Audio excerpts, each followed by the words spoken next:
Hi friends, welcome back to my channel. இன்றைக்கி நம்ம வீடியோவில் ரொம்பவே ஹெல்த்தியான ப்ளஸ் வெயிட் லாஸ்க்கு யூஸ்ஃபுல்லான மில்லட்ஸ், அதாவது சிறுதானியம் வச்சு ஒரு பிரேக்ஃபாஸ்ட் ரெசிபி பண்ண போகிறோம். அதுக்கு முன்னாடி நீங்கள் என்னோடய சேனலை சப்ஸ்கிரைப் பண்ணலன்னா இப்போவே சப்ஸ்கிரைப் பண்ணிவிடுங்க. கூடவே பக்கத்தில் இருக்க பெல் ஐக்கானையும் கிளிக் பண்ணிவிடுங்க. அப்போ தான் நான் போடுற வீடியோஸ் எல்லாமே உங்களுக்கு நோட்டிஃபிகேஷனில் வரும். இன்றைக்கி நம்ம வீடியோவில் வந்து வரகரிசி லெமன் இட்லி பார்க்க போகிறோம். சரி, இந்த இட்லி எப்படி பண்ணுறதுன்னு பார்க்கலாமா? ஃபஸ்ட்டு இந்த இட்லி செய்கிறதுக்கு இந்த கப்பில் 1 கப் வரகரிசி எடுத்திருக்கேன். அதே கப்பில் 1/2 கப் வந்து உளுத்தம்பருப்பு எடுத்திருக்கேன். நான் வந்து எப்பயுமே தோல் உள்ள கருப்பு உளுந்து தான் யூஸ் பண்ணுவேன். உங்களுக்கு வேணும்னா நீங்கள் வந்து ஒயிட் கலர் உளுந்து கூட யூஸ் பண்ணிக்கலாம். அப்புறம் அதே கப்பில் 1/2 கப் போல் அவல் எடுத்திருக்கேன். அவல் வந்து நான் வந்து எப்பயுமே இந்த சிகப்பு அவல் தான் யூஸ் பண்ணுவேன் என் பொண்ணுக்காக. ஸோ உங்களுக்கு வேணும்னா ஒயிட் கலர் அவல் கூட யூஸ் பண்ணிக்கலாம். வெள்ளை அவலை கம்பேர் பண்ணும்போது இந்த சிகப்பு அவல் வந்து ரொம்பவே சத்து அதிகமாக இருக்கும் இதில். சப்போஸ் உங்களுக்கு அவல் வேணான்னா அவலுக்கு பதில் நீங்கள் வந்து இட்லி அரிசி கூட சேர்த்துக்கலாம். பட் நீங்கள் வந்து 1 கப் வரகரிசி எடுத்திங்கன்னா அதே மாதிரி 1 கப் வந்து இட்லி அரிசி சேர்த்துக்கோங்க. அப்போ தான் வந்து ரேஷியோ கரெக்டாக இருக்கும். ஏன்னா வந்து இட்லி அரிசியோ இல்லை அவலோ சேர்க்கலைன்னா இந்த வரகரிசி இட்லி வந்து ஆறுனதுக்கப்புறம் ரொம்ப டைட் ஆகிடும். ஸோ அதுக்காக தான் அவல் இல்லைன்னா இட்லி அரிசி சேர்த்துக்கிறோம். ஃபஸ்ட்டு நம்ம எடுத்துருக்க எல்லாத்தையுமே வந்து நல்லா வாஷ் பண்ணி எடுத்துக்கலாம். இந்த வரகரிசி வந்து 4 to 5 டைம்ஸ் நல்லா வாஷ் பண்ணணும். பாருங்கள் எவ்வளோ அழுக்கு இருக்குது. ஸோ இது நல்லா க்ளீன் ஆகி ஒயிட் கலர் தண்ணி வர வரைக்கும் நல்லா வாஷ் பண்ணிகிட்டே இருங்க. இப்போ நான் எல்லாமே வந்து 3 to 4 டைம்ஸ் நல்லா வாஷ் பண்ணிவிட்டு தண்ணி ஊற்றி வச்சுருக்கேன். இது வந்து ஒரு 4 hours எல்லாமே நல்லா ஊறட்டும்.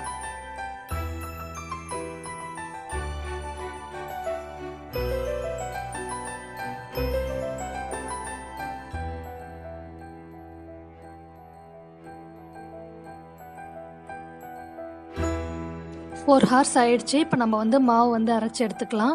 நான் இன்றைக்கி கொஞ்சமாக எடுத்துருக்கறனால இன்றைக்கி மிக்சியில் போட்டு காட்டுறேன். குவான்டிட்டி வந்து நீங்கள் நிறைய எடுத்துருந்தீங்கன்னா கிரைண்டரில் போட்டு எடுத்துக்கலாம். ஃபஸ்ட்டு நான் வந்து உளுத்தம்பருப்பு அரைச்சி எடுத்துக்கிறேன். இந்த அளவுக்கு நைஸாக இருக்கணும் உளுத்தம்பருப்பு. அடுத்து நான் வந்து வரகரிசியும் அவளும் ஒன்றா சேர்த்து அரைச்சிடுறேன். ரொம்ப நைஸாக அரைக்க வேண்டாம், கொஞ்சம் குறக்குறன்னு இருக்க மாதிரி பார்த்துக்கோங்க. ஓகே, இப்போ எல்லாமே நல்லா அரைச்சாச்சு. இப்போ இந்த மாவை வந்து வேறு பாத்திரத்துக்கு மாற்றிடலாம். இப்போது இந்த மாவுக்கு தேவையான அளவு உப்பு போட்டுட்டு நல்லா மிக்ஸ் பண்ணி விட்டுட்டு மூடி வச்சிடலாம். ஒரு 8 மணி நேரம் இது இப்படியே இருக்கட்டும், புளிச்சு வரட்டும் மாவு. 8 மணி நேரத்துக்கு அப்புறம் இதை ஓப்பன் பண்ணி பார்க்கலாம்.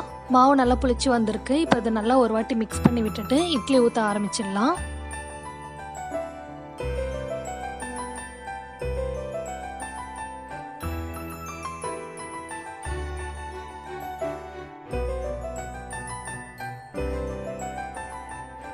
நிமிஷம் ஆயிடுச்சு.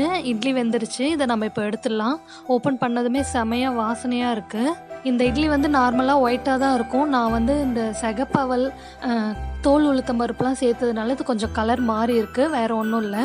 நீங்கள் வெள்ளை உளுத்தம்பருப்பு வெள்ளை அவல்லாம் போட்டிங்கன்னா இல்லை ஒரு வேளை இட்லி அரிசி போட்டிங்கன்னா நல்லா ஒயிட்டாகவே இருக்கும் இட்லி. நான் இப்போ லெமன் இட்லி பண்ணுறதுக்கு இப்போ எடுத்த இட்லி வந்து இந்த மாதிரி குட்டி குட்டி பீசஸாக கட் பண்ணி வச்சுருக்கேன். சப்போஸ் உங்கள் வீட்டில் வந்து மினி இட்லி பிளேட்ஸ் இருந்ததுன்னா நீங்கள் அதுலேயே வந்து இட்லி ஊற்றி வச்சுட்டு அந்த மினி இட்லியை வந்து ஃபுல் சைஸஸாக வந்து நீங்கள் வந்து ஆட் பண்ணிக்கலாம். மினி இட்லியாக இருந்தால் குழந்தைங்களுக்கு வந்து சாப்பிட்றதுக்கு ரொம்ப ஜாலியாக இருக்கும். அடுத்து வானலில் கொஞ்சம் ஆயில் சேர்த்துக்கலாம். ஆயில் ஹீட் ஆனதும் கொஞ்சம் கடுகு சேர்த்துக்கலாம். கடுகு வந்து வெடிக்க ஸ்டார்ட் பண்ணியாச்சு. இப்போ வந்து கொஞ்சம் உளுத்தம்பருப்பு, கொஞ்சம் கடலைப்பருப்பு சேர்த்துக்கலாம், கொஞ்சம் சீரகம், இதெல்லாம் சேர்த்துட்டு கொஞ்சம் செவந்து வரட்டும். இப்போ வந்து நான் 2 பச்சை மிளகாய் ஆட் பண்ணிக்கிறேன். கொஞ்சம் கருவேப்பிலை, ஒரு 4லேருந்து 5 முந்திரி சேர்த்துக்கிறேன். இது நல்லா வதங்கட்டும். கொஞ்சம் பெருங்காயத்தூள் ஆட் பண்ணிக்கலாம். இதிலே கொஞ்சமாக மஞ்சள் தூள் சேர்த்துக்கிறேன். இப்போது லெமன் ஜூஸ் வந்து ஆட் பண்ணிக்கலாம் ஃபைனலாக. அடுத்து நம்ம கட் பண்ணி வச்சுருக்க இட்லி பீசஸ் வந்து இதில் சேர்த்துக்கலாம். உப்பு வந்து பார்த்துட்டு போடுங்க, ஏன்னா நம்ம ஆல்ரெடி மாவில் வந்து இட்லிக்கு உப்பு போட்டிருக்கோம். ஸோ செக் பண்ணிவிட்டு அதுக்கப்புறமா போட்டுக்கோங்க. இப்போ இது எல்லாத்தையுமே நல்லா மிக்ஸ் பண்ணி விட்டுக்கலாம்.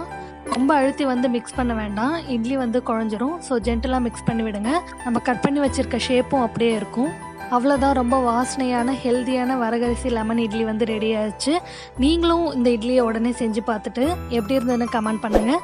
இந்த வீடியோ பிடிச்சிருந்தால் லைக் பண்ணுங்கள், ஷேர் பண்ணுங்கள், சப்ஸ்கிரைப் பண்ணலன்னா சப்ஸ்கிரைப் பண்ணிவிடுங்க. And thank you. Bye from Deekshis mom.